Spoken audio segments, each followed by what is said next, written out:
Okay, we're inside now, and behind this door are where a lot of the controls are. This unit has a power awning, which most do these days, and all you do to operate it is push the out, and you'll see the awning is coming out here, and this particular one has speakers up on top, as well as having a light strip, an LED light strip along here that's operated by the switch in here. And you push this, send this awning out all the way. I can't send it out all the way because there's a unit right next to us. And then back up just a tiny bit so the fabric is tight. I'll bring that in.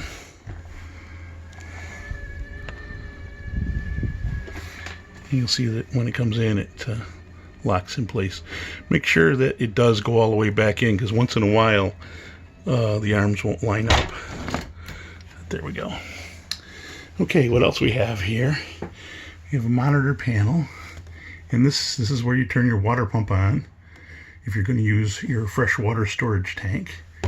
Also your water heater, and the water heater on most Jaycos can be used on gas or electric, or actually both. It's once it senses the temperature, they'll shut off. But for gas, you just turn the switch on here, and it'll try lighting 3 times. If it doesn't light, then I believe this one the light goes off. So actually, I can hear it running right now. You don't want to turn on electric unless you're sure the water heater is full of water. Up here, you can test the level of your battery and each of your tanks. This unit has 2 gray water tanks, so there's a lot of gray water capacity. These switches are for lights. This one's for the LED lights under the awning, and then this is for a whole series of lights inside the unit here. One thing I like is that these lights have a button that you can shut each light off if you want, so you don't have to have all lights on. This unit has 2 slide outs, and you can see that when the slide outs are in, it's difficult to get to the back. To send the slide outs out, you just push out. Well, this one's on one on the other side. You see that's going out. Let it go out all the way.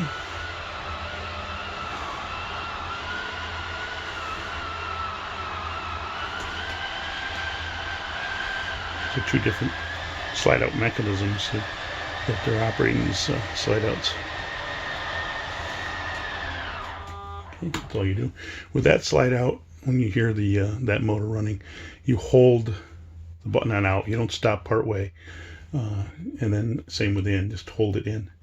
And the other one, we'll push the button on that. And you can hear it's a different type of mechanism. And you can see that slide out going out. So you can see it out here as well.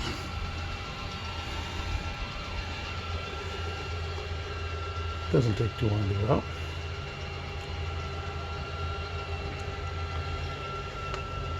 Okay, before we head back there, I'm going to head up to the bathroom area in the front. This bathroom's right here, and the shower has a little rubber piece here that locks the doors closed when you're on the road, but otherwise it operates just like a shower at home. Same with the sink. This has a ground fault interrupter, and the ground fault interrupter is right here. That controls several outlets, the outside outlets as well as kitchen. So if you don't have power in those locations, that's the first place to check. This unit has 2 lights. There's a night light, the blue light night light, and then the lights up above, and then there's a switch separately for the fan up there. The toilet, all of these toilets, regardless of which style, when you're using it, normally have a little bit of water in here, but when you flush, you'll see that this goes straight down into the holding tank. And generally you'll use some sort of chemical.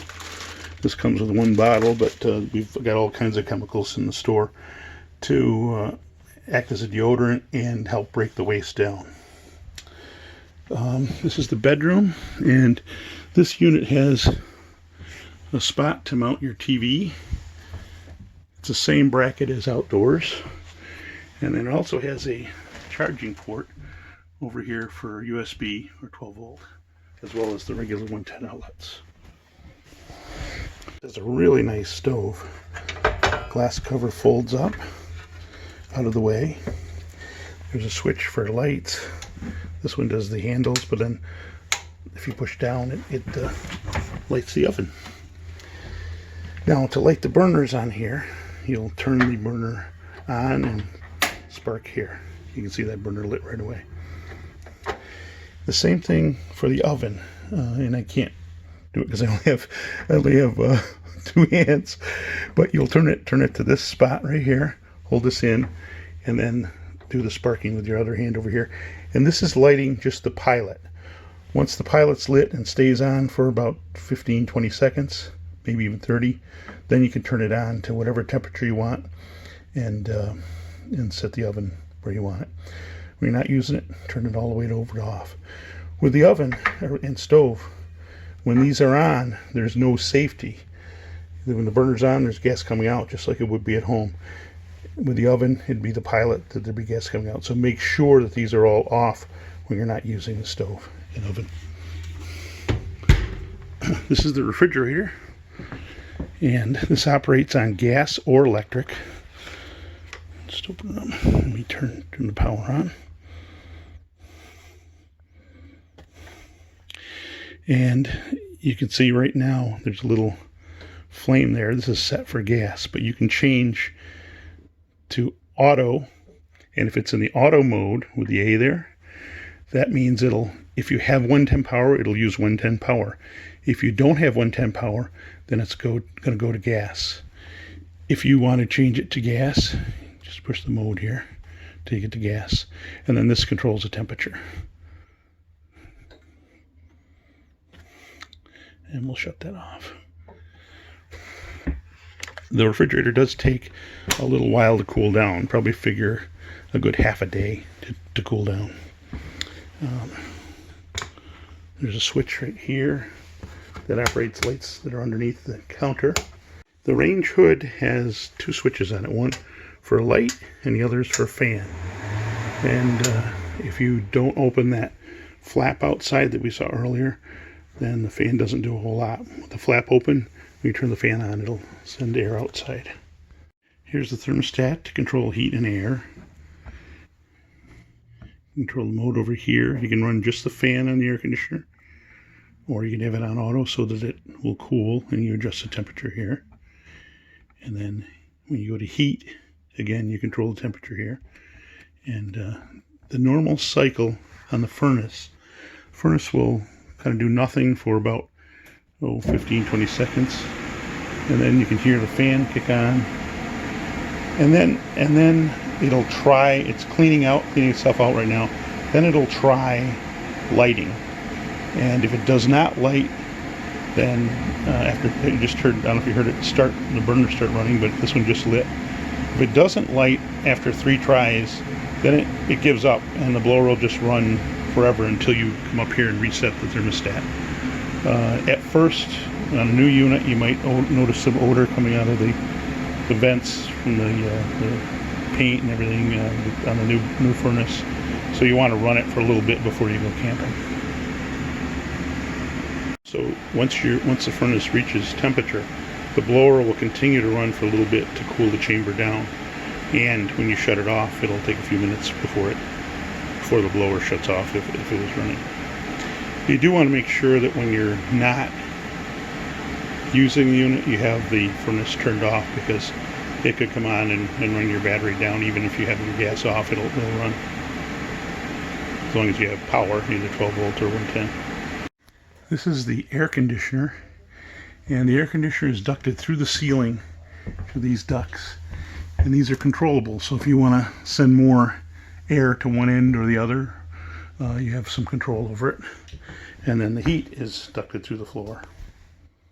Units have a converter. The converter brings power down from 110 to 12 volt for all the lights, most of the motors like the water pump and and so forth. Blower motor on the furnace. And this is where kind of all the power goes through. These are 12 volt fuses for all the 12 volt, various 12 volt devices in here, and then 110 circuit breakers. And if you don't have, like, one section of lights aren't working or something, this is the place to check. If something in 110 isn't working, you can check the breakers here, except for the outlets that are on the ground fault interrupter in the bathroom. That would be an exception for this. So this is where you check. If you don't have power somewhere, this is the first place to check. And then also, we didn't look at it, but out front at the battery, there's normally a fuse, or there are circuit breakers. I believe this unit has breakers, so it's possible that once in a while they could go bad. Generally, the breakers out there reset themselves once they cool down. This unit has theater seating. It's kind of cool because it also has a massage setting. You can hear it vibrating with several settings. It has heat, and then it has lights. And the lights light up here as well as down underneath. There's a little grab loop here that you pull up to release the lock on the footrest. This unit has a really nice sized TV. Up above it in the compartment is the DVD player, and it also is the stereo and controls all the audio. And then down below we have the fireplace in this unit. Most units don't have a fireplace, but this particular one does. It's kind of cool. Got a power button here. There's also a remote that operates it. You can change the temperature, low or high, and this will put out heat. It's kind of cool. And then also the look of the fire. And then there's a timer that you can run for, if you want to have it on for a certain period of time. There are 2 or 3 escape windows in this unit, and there's at least 1 or 2 in every unit. And these just hinge out, and if you're going to escape, you'd push this out all the way and that window would hinge out. But you can use this window as for ventilation as well. The unit will have a fire extinguisher and this little green button on top. You press that in to make sure the extinguisher is good. If that pops up, then there's pressure. One nice thing about this unit is it doesn't have a lot of keys. Most of the locks are key-to-like. Possibly the exception would be the outside shower, but the other locks work off the same key. On your door, there are actually 2 locks. There's a deadbolt and then the lock on the handle. If you drop the unit off for service, just lock the lock on the handle, and we have a master key. We can get in through there. I'm going to bring the slide outs in, and first thing you do is make sure it's clear inside and outside. You don't want like the sofa sticking out or something, or anything in the way when the slide out comes in. And again, with this one, once you start, you hold that button in all the time until the slide out is all the way in.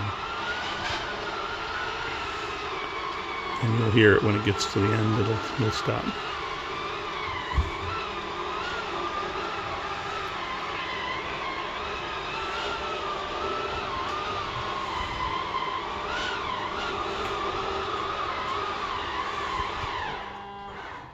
That's it.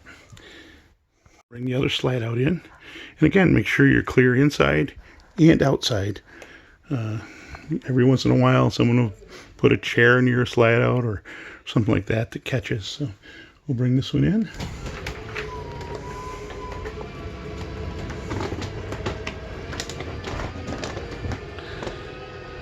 Kind of cool how these work. And generally, you don't need to lubricate the slide outs. However, with everything, you want to go through your owner's manual and make sure that I didn't make any mistakes, and make sure you cover everything. You hear that clicky noise, that means that slide out's in all the way. And we'll shut off the lights in the camper here. And if you have any questions, please feel free to ask. Thank you.